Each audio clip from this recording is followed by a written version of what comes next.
क्या वाकई जरदारी की ना दोस्ती अच्छी ना दुश्मनी? आखिर क्या आप भी जानना चाहते हैं कि वो माजी का जालिम और अब का सबसे बड़ा मजलूम वो कौन था? जी हाँ, मैं बात कर रहा हूं सरदार इस्माइल दाहरी की। लोग मिसाल देते थे कि सरदार इस्माइल दाहरी और सदर जरदारी आपस में भाई भाई। आखिर वो भाई आज जेलों की सलाइयों के पीछे क्यों चिल्लाता रहा है? उसकी फरियाद सुनने के लिए सदर जरदारी आज क्यों खामोश है? मैं कुछ दिनों में कत्ल हो जाऊंगा और मैं आपको बता रहा हूं, मेरे खून के से इंसाफ करना, मेरे जनाजे में आना। मैं मौत से नहीं डरता, मौत मेरे से डरता है। आसिफ जरदारी की वजह से आपको जी जी जी जरदारी जिंदाबाद, जरदारी पे जान। पहले इस वीडियो में ये जानने की कोशिश करेंगे कि सरदार इस्माइल दाहरी कौन था और कहां से था। सरदार इस्माइल दाहरी का ताल्लुक सिंध के शहर नवाबशाह से था और एक जराई खानदान से ताल्लुक रखने वाला था, जिसका इब्तिदाई जो लाइफ की शुरुआत है वो एक सरदारी घराने में हुआ और इब्तिदाई सियासत भी पाकिस्तान पीपल्स पार्टी से शुरू हुई, जो कायम अली शाह के दौरे हुकूमत में एडवाइजर टू सीएम भी 5 साल के लिए रह चुके। अभी सवाल ये पैदा होता है कि आखिर इस्माइल दाहरी जेल में क्यों है?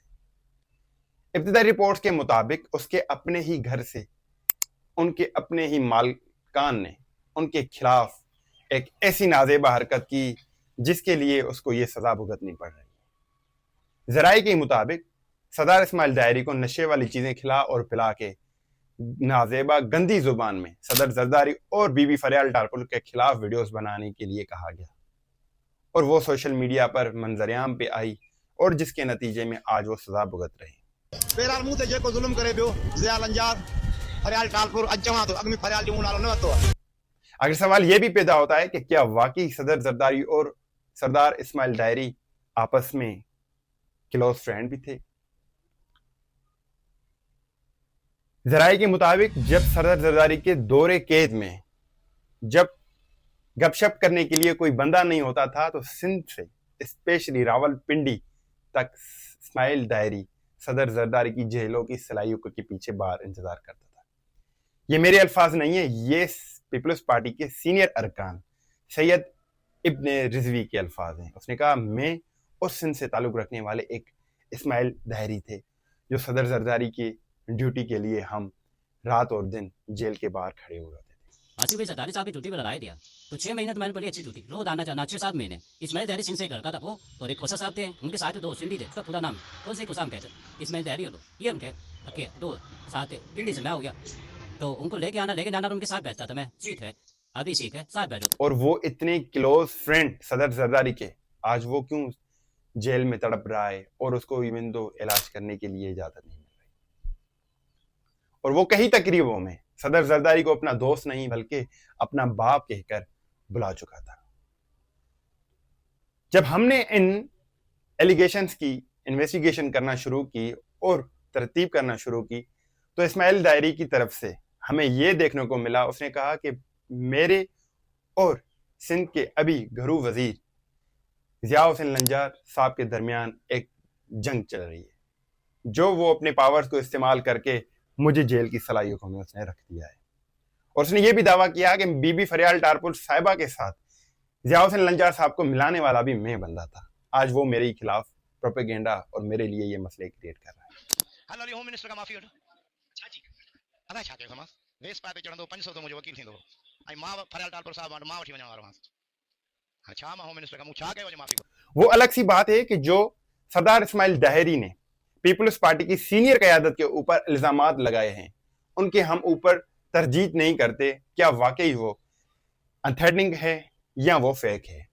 उसमें यह भी बताया गया कि सरदार इस्माइल दाहरी ने वाज़िह तौर पे बताया कि बीबी के कातलों ने पहले मुझे अप्रोच किया था बीबी को शहीद करने के लिए और हमें तकरीबन 12 अरब रुपए की पत्ती देने के लिए भी बोला गया था।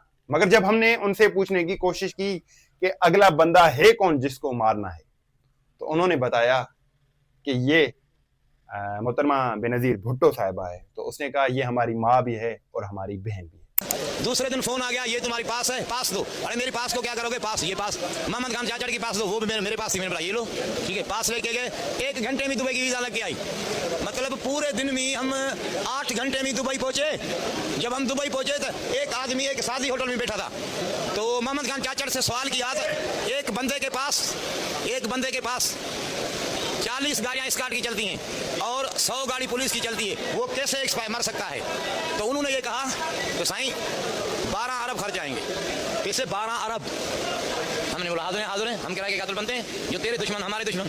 बैठ के मैंने पूछा, साईं आप बताओ तो सही, वो है कौन? उसने बोला फलाना। मैंने बोला इस पे हमारे हाथ नहीं बल, वो हमारी माँ भी है, बहन भी, हमारे को कर दो, उस पे हमारे हाथ नहीं चलेंगे। और वो कई बार कई जगहों पर तरजीद कर चुके हैं कि मैं किराए का कातिल भी रह चुका हूं उन ताकतवर हलकों के लिए, और मैं कई बार मैं कब्जा खोर भी रह चुका हूं। पाकिस्तान में ठीक है, किस जगह पे था, किसी ने मुझे भेजा था तो किसी के जायदाद पे कब्जा करना है, और नौकर की नखरा की वो जुल्म मेरे को गले में पड़ रहे हैं, अल्लाह ताला मुझे सजा दे रहा है। वो चलो मैं चला गया। आपने देखा होगा 2018 की इलेक्शन के दरमियान जब पीपल्स पार्टी के ऊपर प्रेशर डेवलप करने की कोशिश की जा रही थी, तो एक इंटरव्यू में हामिद मीर साहब ने सदर जरदारी से सवाल किया था कि आपके करीबी साथी इस्माइल दायरी को पकड़ के और उसको क्लाशनस्कोप देकर, उसको गैर कानूनी हथियार देकर उसको जेल में अंदर कर रहे हैं, और क्या ये वाकई आपके ऊपर प्रेशर डेवलप करने की कोशिश कर रहे हैं? तो सदर जरदारी ने कहा, ये तो हमारा एक गरीब सा कारकुन है। ये पहली बार नहीं, इससे कहीं पहली बार जब मुशर्रफ के दौरे हुकूमत में भी इस्माइल दायरी के ऊपर तशद्दुद किया गया था, उसकी जो सजा और जजा ये थी कि वो सदर जरदारी के बहुत करीबी जाने वाले साथी थे। अब इस्माइल दायरी साहब गिरफ्तार हुए हैं, तो इसकी क्या वजह क्या है? मेरे छोटा सा वर्कर है, मेरे लिए वो काम करता है, वो करता है, वो तो करीब वो छोटा सा इदार भी है। मैंने नहीं समझा कि वो जिस जैसे इसको इतने बड़ी कॉन्सेप्ट में उसको जाकर किया गया है, और पिछला 17 पुलिस की और रेंजर्स की गाड़ी ले जाकर उसको छापा मारा है, और जितना असला निकला सब लाइसेंस है। तो हम होपिंग कि sanity will prevail, sanity will prevail. आपको कोई पैगाम दिया गया? नहीं, मैं जब भी बात कर रहा हूँ आपसे, पैगाम तो होता है, हर अदा जो है वही पैगाम है, हर अदा ही पैगाम है। तो ये जो इस्माइल दायरी को छापा मार के गिरफ्तार किया है, किसी ने आपको अपनी अदा दिखाइए, वो मेरे गाँव में दिखाइए। आफ्टर ऑल नवाशो मेरे गाँव है, यहाँ से शो पकड़ा है वो मेरे घर से कोई 4 मील दूर होगा, 5 मील दूर होगा, जिक्र ऑफ राइस। सवाल ये भी पैदा होता है, जो करीबी दोस्त, जो सदर जरदारी के साथ गाड़ी में फ्रंट हैंड पे बैठने वाला बंदा आज क्यों जेल में सलाइयों को कोई पीछे तड़प रहा है? अगर करंट सिचुएशन की बात करें तो उसकी हालत बहुत ही तशवीशनाक बताई जा रही है। जब हमने उसके वकील से जानने की कोशिश की कि आखिर सरदार इस्माइल दायरी की करंट पोजीशन है क्या, और सोशल मीडिया पे भी ये गर्दिश कर रही थी ये बातें कि उसकी बड़ी क्रिटिकल कंडीशन है, जिसको लाड़काना सेंट्रल जेल से मुअत्तल किया है लाड़काना सिविल हॉस्पिटल के आईसीयू रूम में, और उसके वकील को भी इब्तदाई लेवल पे मिलने की इजाजत नहीं दी जा रही थी। जब उसके वकील से हमने बात करने की कोशिश की, उसने कहा अल्लाह माफ करे, उसकी इतनी क्रिटिकल कंडीशन है, हम इसका इंतजार कर रहे हैं, ऐसा ना हो कि कोई बुरी खबर आ जाए। मेरी इस वीडियो से भी गवर्नमेंट ऑफ पाकिस्तान और गवर्नमेंट ऑफ सिंध से भी ये तरजीह है कि कैदी तो कैदी होता है, और वो कैदी आपका अपना ही जिया लाए, बेशक उसने कोई भी गलती की है, उसको मद्देनजर रख के उसको सही इलाज के लिए और उसको सही तरजीह करने के लिए आप इजाजत दें। और मेरी ये सजेशन उन लोगों के लिए है जो आज के दौर हुकूमत में फिरौन होकर घूमते फिरते हैं, वो माज़अल्लाह आज के खुद को खुदा मानते हैं, मगर देख लें कि वो बंदा जो फ्रंट हैंड बंदा जो फिरौन था उस दौर का, माजी का जालिम था, आज उसका हालत आप देख लें। और ये आपके लिए सबक है कि सियासत में, पॉलिटिक्स में ना कोई हमेशा फ्रेंड होता है, दोस्त होता है, ना कोई हमेशा दुश्मन होता है। सियासत के साथ ये चीजें चेंज होती जाती है, और अभी पता तब लगेगा कि यारों के यार आसिफ अली जरदारी साहब क्या वाकई इस वीडियो के तसलसल से या किसी और पैगाम के जरिए से अपने यार सरदार इस्माइल दायरी की प्रचार और उसकी देखभाल करने के लिए कोई पैगाम भेजते हैं या नहीं। मुझे दे इजाजत, खुदा हाफिज़।